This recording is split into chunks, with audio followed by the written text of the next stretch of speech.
498 కేసులు, 2023 543 కేసులు, 2024 600. నీకు న్యాయం లేకపోతే ఏం చేయాలి సోదరా? డబ్బు లేదు సోదరా నీ దగ్గర, లంచం ఇవ్వు సోదరా అంటున్నారు.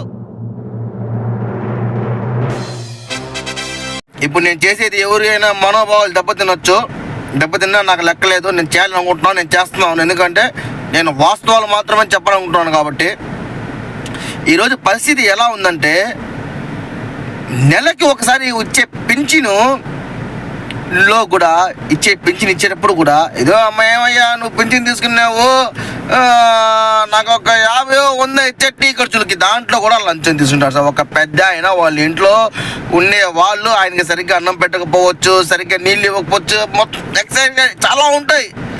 అతనికి ఇచ్చే ఆ 2000 1000 రూపాయల్లో కూడా 100 150 నువ్వు తీసేసుకుంటే ఇంకా ఆ వ్యక్తికి నచ్చింది ఏమిటి? ఇలా లంచాల మీద లంచాలు పెరిగిపోతున్నాయి, ఇంకా ఉన్నాయి. చెప్తా ఇంకా ఏమిటంటే, ఒక ఏసీబీ దాడుల్లో చాలామంది నష్టపోయి ఉంటారు కదా. కానీ ఆ ఏసీబీలు మాత్రము వెనక నుంచి పెద్ద పెద్ద కట్టడాలు కడుతున్నారు. కానీ కట్టడానికి మొత్తం ఎక్కడి నుంచి వస్తుంది? తన వెనక నడుస్తున్న లంచం దగ్గర నుంచి. ఒక ప్రభుత్వ ఉద్యోగి న్యాయం చేయాల్సింది పోయి అమ్ముడుపోతున్నాడు. ఇది ఎక్కడి న్యాయం? అమ్ముడుపోవడానికా నీకు మేము కూర్చోబెట్టింది? లేదా నీకు ప్రభుత్వం ఇచ్చే శాలరీ సరిపోక మీరు బయట సెట్టింగ్లు చేసుకుంటే ఏమన్నా వస్తాయని చెప్పి సెటిల్మెంట్లు చేసుకుంటున్నారా? నాకు అర్థం కావట్లేదు. గత 5 సంవత్సరాల నుంచి ఈ లంచం పైన ఎన్ని కేసులు రికార్డ్ అయ్యాయో తెలుసా? చెప్తా చూడండి. 2020 312 కేసులు, 2021 455 కేసులు, 2022 498 కేసులు, 2023 543 కేసులు, 2024 612 కేసులు. ఏమయ్యా రోజు రోజుకి కేసులు పెరుగుతున్నాయి కానీ లంచం తీసుకోవడం మాత్రం తగ్గడం లేదేంటయ్యా ఇది? ఇప్పుడు అభివృద్ధి అంటే బాగుపడాలయ్యా, అంతేగాని బాగున్న వాడి దగ్గర నువ్వు తీసేసుకొని బాగలేని వాడికి ఇంకా తక్కువ ఏమయ్యా అభివృద్ధి? ఈ విధంగా లంచాలు తీసుకోవడం పెరిగిపోతూ ఉంటే ఇంకా వ్యవస్థ ఎలా బాగుపడుతుంది? లేనివాడు ఎలా వస్తాడు పైకి? ఉన్నవాడేమో ఇంకా దోచుకుని పోతున్నాడు. ఎందుకంటే ఒకటి కట్ట ఉంది, కొడుతున్నాడు, లంచం ఇస్తున్నాడు, దోచుకుని పోతున్నాడు. లేనివాడు ఎలా వస్తాడు పైకి? ఇలానే ఉంటే ఇంకా ఈ సమాజం ఇంకా నాశనం పోవడానికి కూడా కారణం ఎవరైనా అవుతారంటే అది ప్రజలు మాత్రమే. ఒకటి మాత్రం గుర్తుపెట్టుకోవాలి, లంచం ఇచ్చేవాళ్ళు కూడా లంచం తీసుకునే వాళ్ళు కూడా ఏమిటంటే, ఇప్పుడు మీరు లంచం ఇస్తున్నారు కదా, మీరు లంచం ఇస్తున్నారు కాబట్టి మీ పని జరిగిపోతుంది, సంతోషకరమే. కానీ లంచం ఇవ్వలేని అతని పరిస్థితి ఏమిటి? నీకు ఇల్లు ఉంది, బంగ్లా ఉంది, కారు ఉంది, అన్నీ ఉన్నాయి. కానీ ఏమి లేని వాడు మాత్రం అధికారి దగ్గరికి వెళ్ళి నాకు న్యాయం జరగలేదు తన సోదరా అంటే అతను మాత్రం నీకు న్యాయం లేకపోతే ఏం చేయాలి సోదరా? డబ్బు లేదు సోదరా నీ దగ్గర, లంచం ఇవ్వు సోదరా అంటున్నారు. ఈ వ్యవస్థ మారాలంటే లంచంని అరికట్టాలి. లంచం తీసుకున్న వాడిని తరిమి కొట్టాలి, లంచం ఇచ్చేవాడిని తరిమి కొట్టాలి.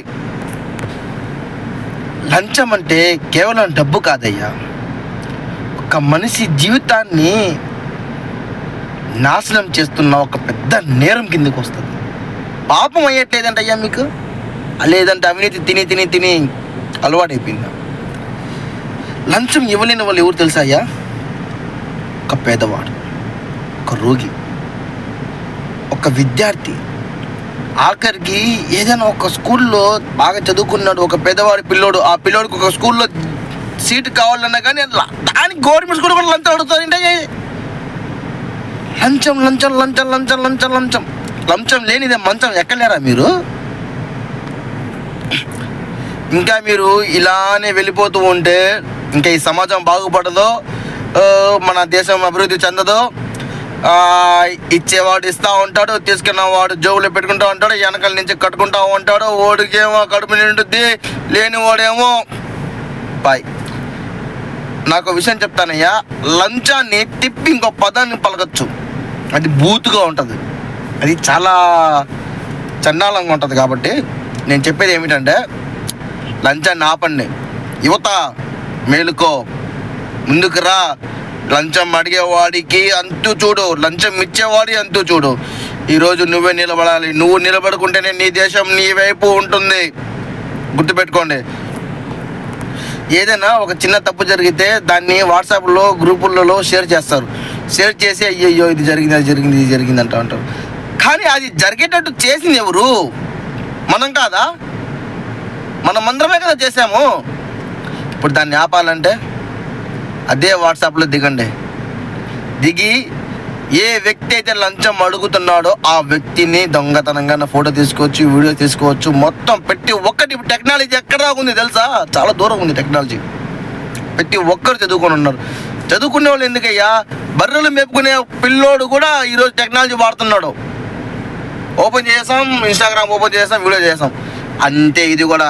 లంచం అడిగే వాటికి కూడా ఇదే సమాధానం చెప్పాలి. 150 రూపాయలు పెట్టుకుంటే బటన్కి కెమెరా వస్తుంది. చేసుకోండి నా మాటిని. లంచాన్ని అరికట్టండి. లంచాన్ని ఆఖరికి దాన్ని రద్దు చేయాలంటే మీరు గట్టిగా ఉండాలి.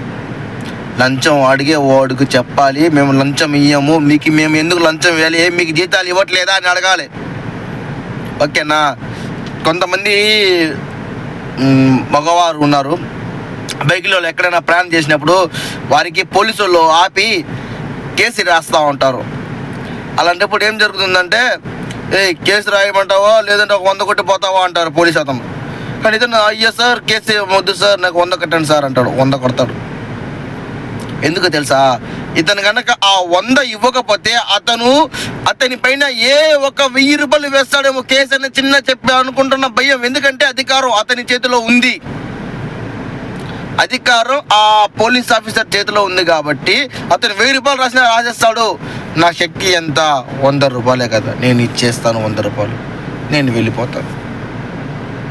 ఇలా ఆ వ్యక్తి రోజు వస్తుంటాడు, ఆ అధికారి రోజు అలానే వస్తుంటాడు. రోజు 100, 10 రూపాయలు, 10,000 రూపాయలు, రోజుకు 100 రూపాయలు, నెలకు 3,000 రూపాయలు పోలీసులు. ఏమయ్యా మీ జీతాలు ఇవ్వట్లేదా? ఒక్క విషయం చెప్తున్నాను, గుర్తుపెట్టుకోండి. లంచం తీసుకునేవాడు పెద్ద నిందితుడు, లంచం ఇచ్చేవాడు వాడికన్నా పెద్ద నిందితుడు. నేను చెప్పేది వాస్తవ కథ. ఈరోజు మనం మౌనంగా ఉంటే రేపు రోజున దీనికి బాధ్యతలు కూడా మనమే అవుతాం. కాబట్టి దీనిని ఆపడానికి ప్రయత్నించండి. ప్రతి ఒక్కరూ లంచాన్ని తీసుకోవద్దు, లంచాన్ని ఇవ్వవద్దు. ఈ వీడియో మీకు నచ్చినట్టుగైతే సబ్స్క్రైబ్ చేసుకొని మీ యొక్క అభిప్రాయాన్ని కామెంట్ రూపంలో నాకు కామెంట్ చేయండి, నేను చదువుతాను. దాన్ని బట్టి ఈ వీడియోకి పార్ట్ 2 కూడా ఉంది, కానీ దాంట్లో శిక్షలు ఎలా ఉంటాయనే దానిపైన ఉంది. లంచం పైన శిక్షలు, ఆ శిక్షలు మొత్తం కలిపి 9 శిక్షలు ఉన్నాయి లంచం పైన. ఆ శిక్షల గురించి రేపు చేస్తాను నేను. ఈ వీడియో ఎంతమంది చూస్తారో దీనికి తగ్గ సమాధానం నాకు చెప్తారని చెప్పి భావిస్తూ మీ ఎన్జీపీ ఇన్ఫర్మేషన్ ఛానల్. బాయ్.